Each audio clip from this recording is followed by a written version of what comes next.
2. La diferencia radical de la que estamos hablando parece dividir en dos a toda la historia del pensamiento político, al contraponer la noción moderna de la política al entero curso ideal de la antigüedad y de la misma Edad Media. No es casual, por lo menos, el que todo el medievo haya mostrado el sello indiscutible de la política de Aristóteles y que el estagirita haya sido llamado durante siglos el filósofo por antonomasia. Los adversarios de la esclavitud y de la politicidad del hombre, no menos que los adversarios de la vieja lógica, de la concepción rígida, cerrada y mecanicista de la ciencia, en suma, todos los innovadores que a partir del Renacimiento levantan nuevas banderas sobre el edificio de la cultura europea, están, explícita o implícitamente, en polémica con Aristóteles y hasta su llamado a Platón tiene más bien un valor polémico que un valor, digamos, rigurosamente teórico, es el llamado a un órgano del pensamiento que permite, en la búsqueda de los modelos absolutos, abrir un pasaje delimitado rígidamente por la circularidad omnicomprensiva entre física y metafísica que Aristóteles construyó. Este profundo quebrantamiento provoca una cantidad de problemas estrictamente atinentes al método de la política como ciencia. De inmediato viene a la mente un interrogativo desconcertante: ¿cómo es posible que la visión del máximo pensador de la antigüedad resulte, a los ojos de Locke, indigna y despreciable para un inglés de su tiempo, máxime si se trata de un gentil hombre? Y, a la inversa, ¿cómo es posible que lo que era casi obvio para este mismo inglés resultara inconcebible para Aristóteles? Un interrogativo de este tipo, que en otros campos no pasa de ser un interrogativo estrictamente filológico, a pesar de ser tan legítimo como en la política, en el campo de esta disciplina adquiere un alcance infinitamente preocupante. En esencia, este interrogativo se puede resolver en los siguientes términos: ¿cómo es posible que la especulación acerca de la verdad, que la más grandemente antigua puso como fundamento de las cosas políticas, conduzca a legitimar la esclavitud por naturaleza, mientras que, por el contrario, precisamente la separación de la política respecto de la esfera de la verdad y de la virtud, permita reivindicar la libertad y la igualdad por naturaleza de todos los hombres? O, en otros términos pero con una formulación análoga, ¿cómo fue posible que instituciones sociales que toda conciencia modesta condena, hoy por hoy, a primera vista se conjugaran en el pensamiento griego con aquella visión complejidad del mundo, que suscitó el admirado estupor, de la interpretación clásica de la antigüedad de un Goethe, de un Winckelmann y hasta de un Rousseau? Problemas de este tipo, naturalmente, no pretenden volver a proponer la querella entre los antiguos y los modernos. No obstante, sirven para precisar, en principio, el carácter problemático de los instrumentos con los que acostumbramos conformar la historia del pensamiento político que ahora nos interesa. Tales instrumentos, por ejemplo, hacen entrar en crisis la noción de la historia del pensamiento político como una sucesiva progresión de las ideas o de la historia como historia de la libertad, conocida formulación general de Croce. En el primer capítulo de su Historia de Europa, Croce en realidad elude el problema cuando, al examinar el nuevo contenido que adopta la palabra libertad,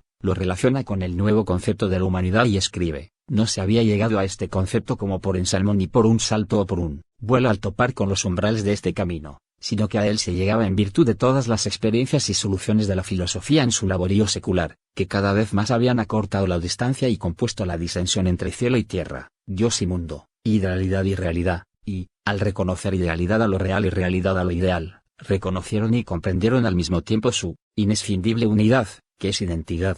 La evasiva es tal, que Croce termina su libro con esta singular readopción de un dualismo tradicional: trabajad de acuerdo con la línea que os ha sido trazada, y dejad que la divina providencia haga lo demás, pues ella sabe más que nosotros y trabaja con nosotros, en nosotros y sobre nosotros. Pero entonces resulta inútil haber exaltado el final de la disensión racionalista del siglo XVIII entre razón e historia, otorgando el mérito a la dialéctica de Hegel y al historicismo de Vico, pues si se ha de aceptar una visión que retoma a postular el providencialismo divino, tanto la dialéctica de Hegel como el historicismo de Vico son problemas que deben ser ante todo explicados, si se quiere, recurriendo a las causae finales de la historia, más bien que a las causae eficientes. Con semejante criterio, nuestro interés por la teoría política de Aristóteles o de Platón, de Tomás de Aquino o de Egidio Colonna, consistirá tan solo en buscar su ubicación en el diseño providencial, que lleva a la historia de las ideas a las puertas del liberalismo moderno, aquel último acto de la historia, a aquella edad del espíritu, que en el siglo XII, Joaquín da Fiore había profetizado y que ahora se abría ante la humana sociedad que la preparó y que la había estado esperando. Aun cuando se mueve tras las huellas de una historia del espíritu, el filólogo Bruno Snell, que ya recordamos antes, se plantea dificultades y soluciones de bien diversa naturaleza, por cierto, empujado por los agudos y concretos moscardones de la interpretación filológica que poco se logran aplacar con las religiones de la libertad, Tan es así que se detiene ante la empresa de escribir una historia del descubrimiento del espíritu en la Grecia de Homero, y prefiere, más bien, con la cautela del científico, la forma del ensayo, que le permite proceder por breves cortes filológicamente verificados. El significado del mundo griego, escribe, bien aquí, investigado por caminos diferentes de los que siguió el clasicismo, nosotros no esperamos descubrir una humanidad perfecta y, por ello mismo, desligada de la historia, sino que deseamos encontrar el valor histórico de lo que los griegos llevaron a término. Ya veremos en este estudio cómo ciertos fenómenos espirituales primitivos se presentan a la conciencia bajo cada vez más nuevas formas y veremos también cómo palmo a palmo esos fenómenos van sellando de manera diferente el conocimiento que el hombre tiene de sí mismo.